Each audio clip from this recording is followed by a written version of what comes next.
Kia ora. Welcome to Shared Lunch, brought to you by Sharesies with BusinessDesk. Now, Sharesies is a wealth development platform whose purpose is to create financial empowerment for everyone. My name is Frances Cook. I'm the investments editor at BusinessDesk. Now, we do have a special offer for Sharesies investors from BusinessDesk. If you use the promo code SharedLunch100, that's all one word, SharedLunch100, you'll get $100 off an annual subscription to BusinessDesk, usually $249, including GST. Now, the offer does only apply to new BusinessDesk subscribers, can only be used once per subscriber, and can't be used with any other discounts. Now, before we get started, here's some important information. Investing involves risk. You might lose the money you start with. We recommend talking to a licensed financial advisor. We also recommend reading product disclosure documents before deciding to invest. Everything you're about to see and hear is current at the time of recording.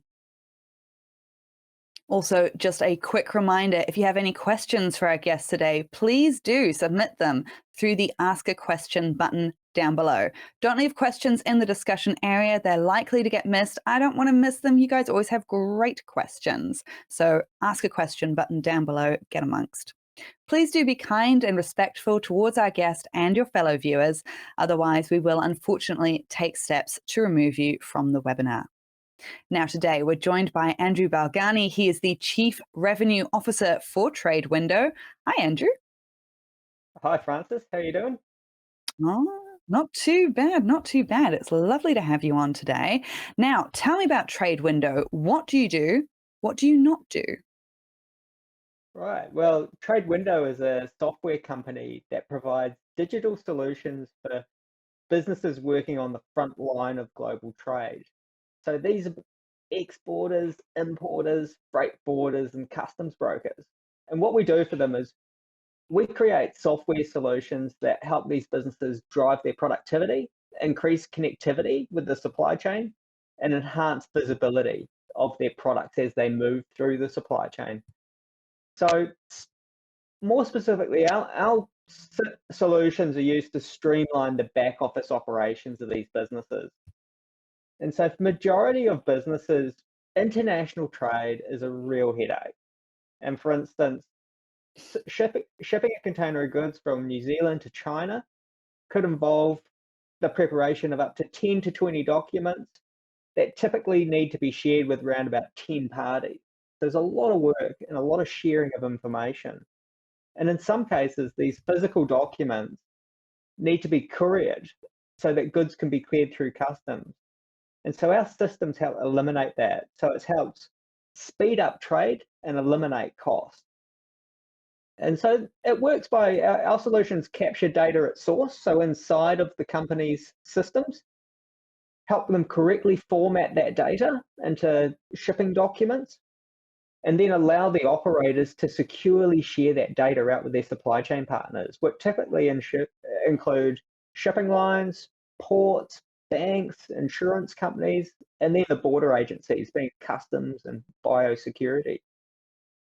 And this is what makes TradeWindow different. We're a sector-neutral player connecting up the siloed commercial, logistics, banking, and government systems that already exist across global supply chains. We offer a fairly broad suite of solutions that we're continuously updating and converging over the next few years, and we're calling this a global trade platform. So essentially, it's a single platform from which our customers can conduct all of their international trade activities, including compliance, bookings, border clearance.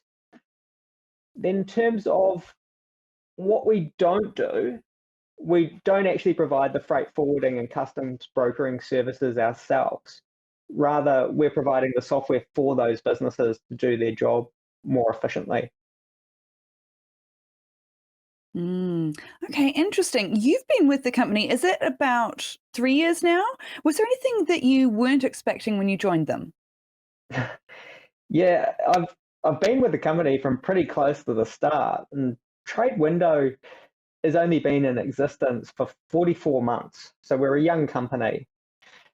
In terms of what didn't I expect, I I underestimated what can be achieved in such a short amount of time with an experienced and focused team. And so to provide some context of what we've done in TradeWindow's short history, we've built Cube, which is our cornerstone product. So this is a blockchain-based platform used by some of New Zealand's largest exporters. We've acquired and integrated 6 businesses. We've built a customer base of over 450 leading exporters, importers, freight forwarders, and customs brokers. We've established a team of over 100 subject matter experts who are located across New Zealand, Australia, Philippines, Indonesia, and Singapore. And then late last year, we listed on the NZX. In terms of, I feel fortunate to have been offered a seat on a rocket ship. And it's really the opportunity working with a great team with really smart, engaged, and passionate people. For me, this is what makes TradeWindow such a great place to work. And global trade is an enormous problem to solve. There's really no shortage of challenging work. I will bet. Yeah. I mean, when you look at joining a company that is still so young, when you say, you came in basically from the get-go, is it risky? Does it give you pause when you're so high up in your career to jump in on something that's a bit of an unknown at the time? Yeah, I've always had a pretty high tolerance for risk, but what I could see was that it was a fantastic concept and it had the right people. And that's what gave me the confidence. And then as a group, what I found is that we were always challenging the way things were done. And it's actually become a value in the company of, we say, challenging the definition of possible. And so that remains in the business. We're always reimagining how things can be done, from product innovation through to even how we finance the business. So that's what makes it really exciting. Yeah, and you mentioned before about, working on this through a challenging time. I think we've all seen in the last couple of years COVID supply problems, ports backing up. Some of the news pictures I saw of various ports around the world were really intense. Ships everywhere. We've suddenly seen the supply chain in a way that exposes how complicated it can be and how many moving parts there are. I think it was easy to take for granted when it was just in the background moving seamlessly. I mean, working through all of these COVID disruptions, how difficult was that for your company? Yeah, when COVID first hit in early 2020, we initially thought we were going to be in for a really rough ride. And however, we found that the disruptions in the global supply chain actually provided tailwinds for the adoption of our solutions and digital trade as a whole. In fact, I recently read in a McKinsey and Company report that COVID has helped accelerate digital transformation plans of businesses across APAC by up to 10 years. So it really has been a driving force behind the adoption of technology. And so many of the freight forwarders and exporters that we deal with, they run their businesses using manual paper-based processes which require operators to be on site. And so the lockdowns really adversely affected their businesses. Since COVID and the lockdowns, many of these exporters and freight forwarders have been motivated to go on that digital transformation, to reduce their overheads, enable staff to work remotely, and just build more resilience into their operating model. And our solutions help them achieve all of these 3 outcomes. And so to provide you with some specifics on the value that a customer will receive, one of our customers, Greenlee Premier Meats, they've reported that they can increase the speed of creating their export documentation by 4 times. There's 9 times reduction in errors, 100% paperless for their trading up to the USA, and 37% in reduction of courier costs by eliminating the need for sending paper, and then 33% increase in day-to-day efficiency in their export operations. And then further to our customers, post-COVID, we've seen governments around the world more motivated to replace these paper-based border clearance processes with digital solutions. And we're pretty excited by what that will mean for New Zealand. It creates a more efficient export sector, more robust economy, and therefore being able to navigate the volatility in the global economy going forward. Yeah, and you mentioned there about moving on from the old paper-based systems, which I think it clearly is the way of the future. The flip side, of course, is you can't hack paper. So COVID, obviously, probably not the only challenge for a business like yours. Things like data security must also be very important. How do you safeguard that? Absolutely. Data security is critical. And that's why we've got an expert on the team. So Dr. Guy Kloss, who's our CTO, he's established industry best practice in the way we operate and protect data. And so from very close to the start, we've been ISO 27001 certified. So this is your golden standard in terms of data security. And we do a lot of testing in our development, and we have regular penetration tests on our systems, which are conducted by external parties. In terms of physical security of the servers, that's really important, and that's why we use reputable data centers, including AWS and Microsoft Azure.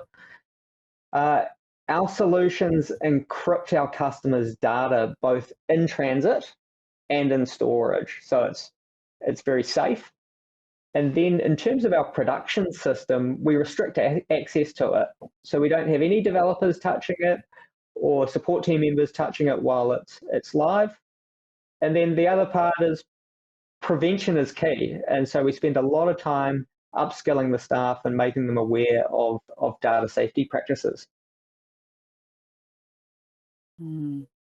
Yeah, I imagine that's very important. All right, let's jump into because I see we're already getting at least one question focusing on the money, and our Sharesies investors are very focused on the money, and fair enough too. Last month, you announced a $10 million capital raise. So tell me about that and why you did it. Sure. Well, TradeWindow is focused on becoming a global business. And so this requires further investment, building capabilities, and also continuously improving our software to stay one step ahead of the competition. So with regard to building the capability, we're hiring more sales, customer success, product, and development experts. We're also investing in the digital tools that will help automate the sales and marketing and support processes so we can scale in a more efficient way. Along a similar vein, we're also investing in an ERP system. So this is the IT backbone, the financial backbone of the business. And that's to scale our back office operations, run more efficiently, and then future-proof the business as we move into new markets. With regard to continuously improving our software, what we're doing is we're converging our acquired pieces of software and our proprietary software into a single global trade platform. And this will be happening over the next few years. And part of that, we're doing continued research and development and making sure that, as I said at the start, making sure we're one step ahead of the competition. And then the final piece of our investment is continuing to build out our sales agency network that will help us enter into new markets, such as we're doing up in Asia right now. Yeah, it's not a small amount of money, but $10 million in terms of how capital raises go is somewhat small. And then that's like quite a lot that you are expecting to get done for that. Do you think there'll be any more capital raises in the future? I can't say at this stage, but we do have our own revenue. So we're not entirely reliant on external capital. So a lot of it is self-funded. Interesting stuff. And of course, part of that, you mentioned there about software that you acquire. You have just acquired Refider. That deal has gone unconditional. So tell me more about that, what they do, and how this acquisition will help your business. Yeah, so we're really excited about the Refider acquisition. It complements the investment we've already made with Assure, and so this is TradeWindow's proprietary supply chain traceability solution. And supply chain traceability or transparency is becoming increasingly important for a number of reasons. Consumers want to know the origin of the products they buy, and that's whether it's the food they eat, the clothes they wear. Consumers want to ensure that the goods they're purchasing are legitimate, but then also produced in a way that matches their values. And then tied to this, businesses are needing solutions to support their ESG reporting requirements. And so we can do that with the combination of Refider and Assure. Further to this, supply chain traceability is important for food safety, compliance purposes. In some jurisdictions where goods are exported to,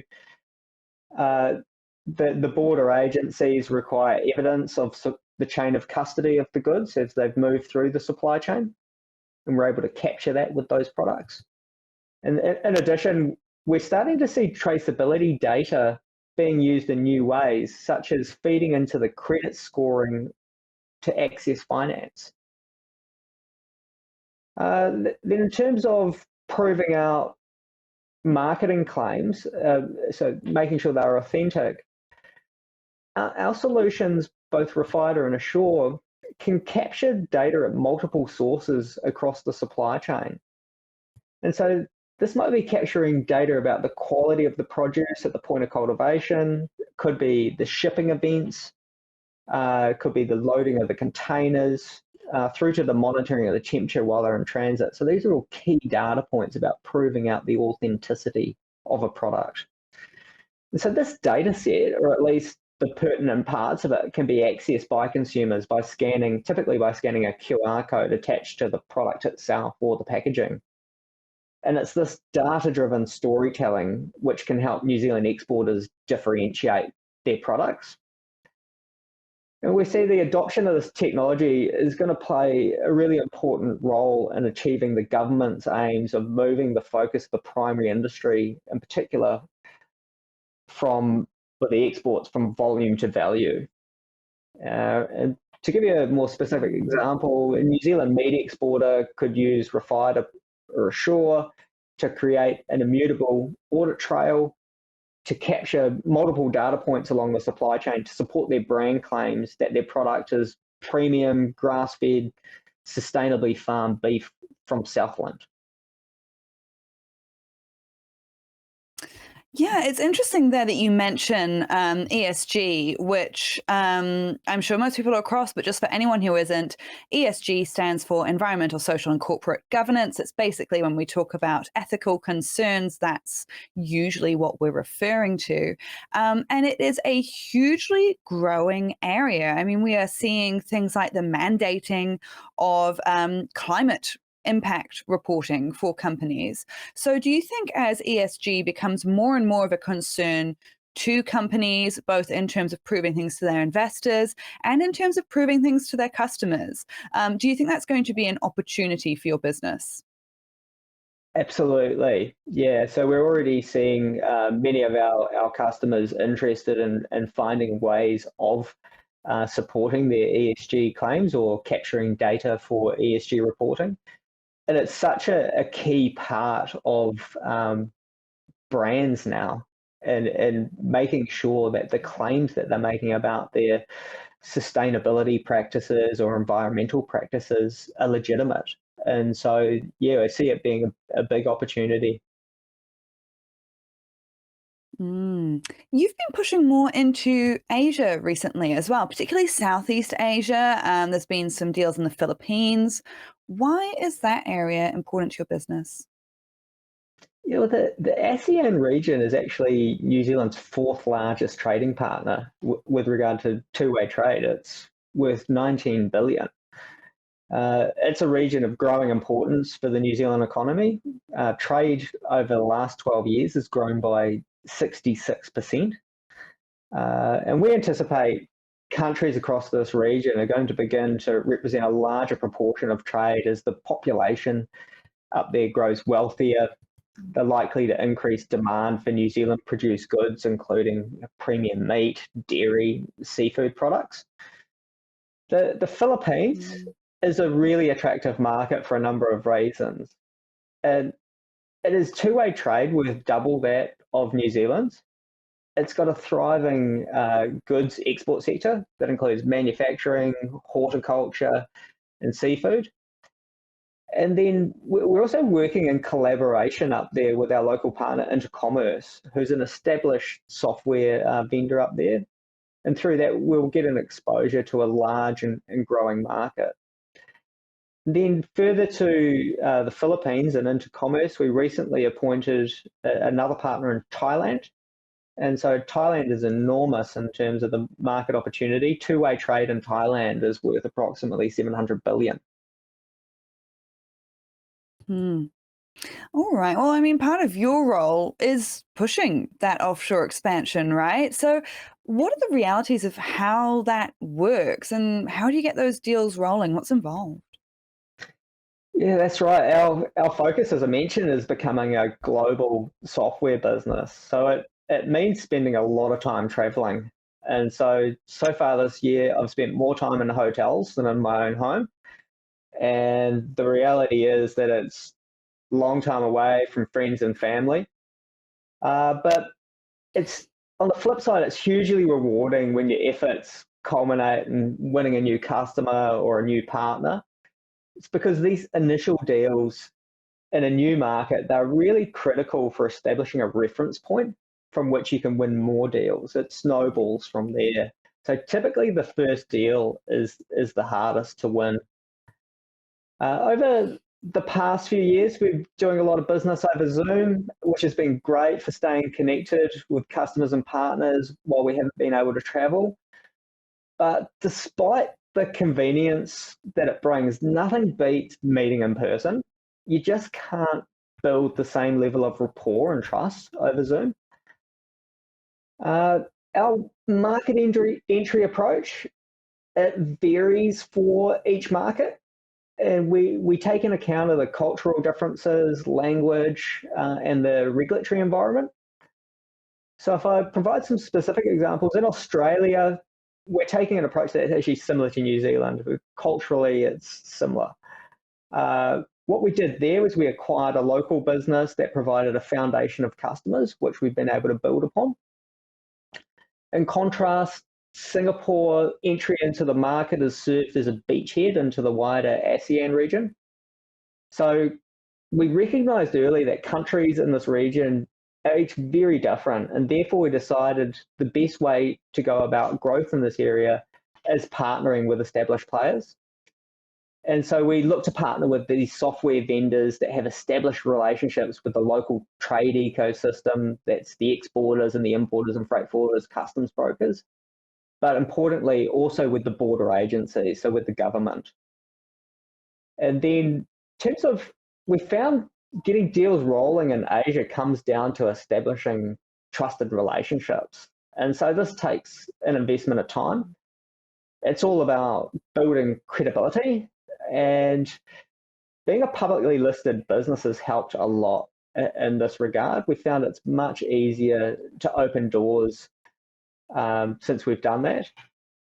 It's easier in a sense because customers and partners that don't know us are able to access information that's publicly available for them to do their due diligence and see that we're legitimate. The transparency and oversight that the independent directors bring, it brings a lot of reassurance to these customers and partners that we're interested in establishing long-term trusted relationships. That's interesting that being listed actually makes a difference there. And like you say, I mean, I think that those face-to-face conversations, they're huge in business and for establishing that level of trust that is so important, like you say. I mean, now that we're seeing border restrictions lift, travel coming back, do you have and a certain amount of face time that you aim for, or is it do you wing it a bit more than that? What's it like? No, it's a case by case basis, but I do recognise that when we're early in establishing a relationship, it does take quite a bit of time, and there's cultural differences as well. And so found that in Asia, it does take flying to see the partners and spending face time with them, and that could be days or weeks. Really, just depends on the culture. Mm. Okay, well, I will just remind those who are watching now that drop those questions in. I see some really good questions dropping in already. And upvote the ones that you want me to ask first so I know what are the most burning questions for you guys, and we can make sure to get those at the top of the list. While you do that, though, and another question, last one from me. What do you think highlight and lowlight for the next 12 months ahead? Yeah, so highlights for the next 12 months, it's got to be ramping up our business across Asia. I'm really excited about the opportunities in this region, not only for us, but for our customers in New Zealand and Australia. So I believe that we can play a big role in streamlining trade between these Australasian businesses and Asian counterparts. In terms of lowlights, I'm not sure I have any. I'm sure we'll have challenges along the way, but I'm confident that we can overcome any of these with the depth of talent that I've got in the TradeWindow team. Love it. Feeling positive. All right. Absolutely. Well, speaking of all the upvotes now, I'm going to have to jump into this one that is getting the most votes. David says, your COO has just resigned.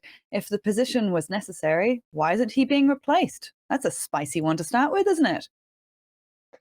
Yeah, we've got as I say, a depth of talent in our team. We have recently been building out the middle layer of the business, and so we feel right now that we've got the right amount of capability. We'll revisit that again in the future, but yeah, right at this moment, we're confident with the team that we've got.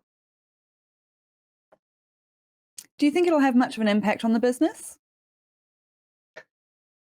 Oh, Gavin's a star performer, and we're sorry to lose him. But I think with as I say, the depth of talent we've got there, we've got the right people in the right places to continue on without any disruption. Now, this one is another great question. Who are your major competitors, and what advantage does TradeWindow have over them? Yeah, well, in terms of, I'll start off. I'll flip the question around, and is what are our major differences? And I highlighted those in one of the earlier questions. We're a sector neutral player, and what we do is we connect up what we call the four silos of global supply chain. So this is commercial data, logistics data, financial data or banking, inclusive insurance, and then government. And what we've got is other solutions that focus on just a niche within each of those. So if we look at one that's in the logistics sector, you've got WiseTech Global. So they're a freight forwarding platform, but that's just in that niche of logistics. Similarly, you have TradeLens, and so they are just in the logistics space. And then there's a few different point solutions out there that are dealing with traceability. It's a fairly fragmented market, but what we're doing is providing a more comprehensive solution for our customers. Mm. Okay, and this one from Chris, focused on the money, very important. Do you have a forecast for future dividends? We're a growth company right now, and we we don't anticipate issuing dividends. So it's really about reinvestment into future growth at this point in time. Interesting. So any investors should be probably more hoping for capital gain. Absolutely. This one, again, a great question from David. You are growing partly through acquisitions. Who would be interested in acquiring you? Yeah, it's an interesting question. Possibly a bigger player that's in the logistics sector or supply chain software. So there are some global companies out there that have adjacent interests. So on the US listed businesses, you look at the likes of E2Open, very big company and play in an adjacent space. The likes of, say, WiseTech Global, a bigger ASX listed business. So it could be one of those players that would look to acquire us. But in terms of our acquisition strategy, it's really a pragmatic one. Where we've seen an opportunity to either buy into a market position that would take years to build, we've done so, because it means that we have customers that we can continue on the journey with and provide them more value-add solutions in due course. Or otherwise, with the likes of Refida, where they've got an adjacent piece of technology that's already on our product roadmap, and it becomes more of a build versus buy decision. And it's much more cost effective and strategic to buy in rather than build it ourselves. Yeah, speaking of your acquisition strategy there, I mean, do you have any other sort of gaps in the markets that you're reaching or the technology that you have where you might be looking for more acquisitions? It's always a consideration in moving into new markets. And so it's establishing those foundational customers in a new country can take time, particularly if you're dealing with larger businesses. So large enterprise sales cycle, you're looking anywhere between 9 to 12 months for winning each deal. So it does become quite a pragmatic and fast way of building up market share. Mm. All right. This one from Peter has shot up in the votes. So that's obviously an important one to people.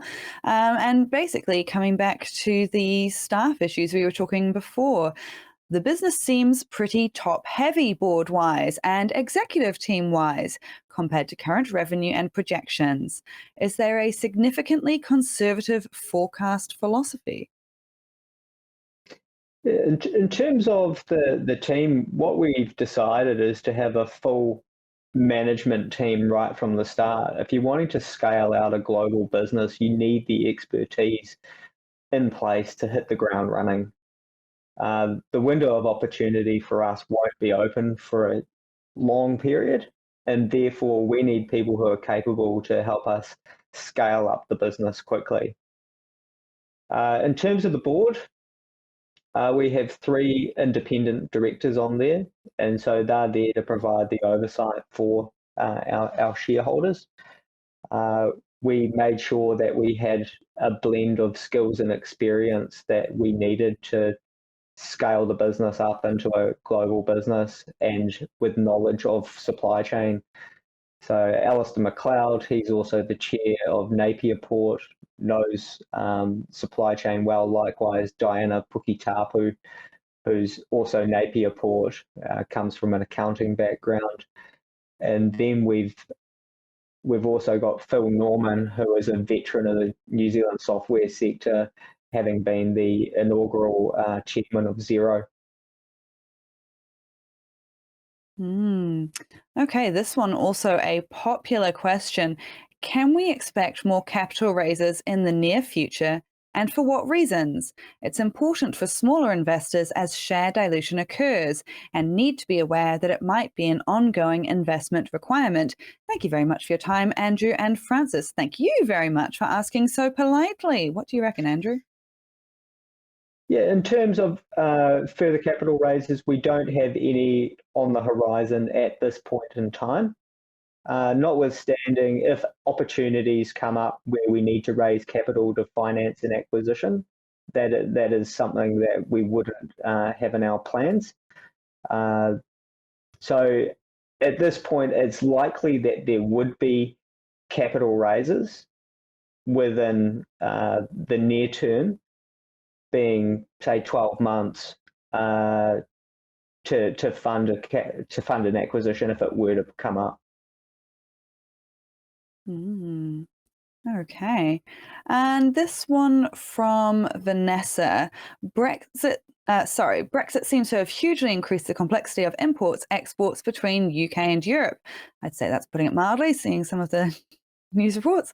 Any opportunities for TradeWindow there? Are you looking at global expansion?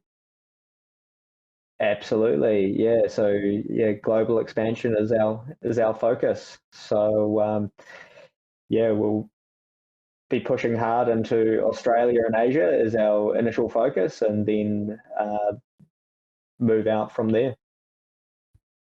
If you were looking at UK, Europe, what sort of timeline are you looking at there? It's not in our near-term focus. So when I say near-term, I'm talking 12 months. Notwithstanding, we continue to monitor what's going on in different parts of the world, and we feel that we've got our hands full right now with what we're doing in Australia and Asia. There's still a lot of wins to be had there. But certainly we keep an eye on what's going on in the UK and EU. Yeah, you mentioned before that Asia was a key market for you. What sort of areas are you focusing on there? And are there any others that are on your radar that you're hoping to push into next?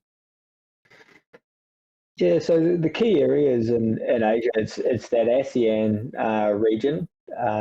The focus right now is ramping up in Philippines, Thailand, as I mentioned before.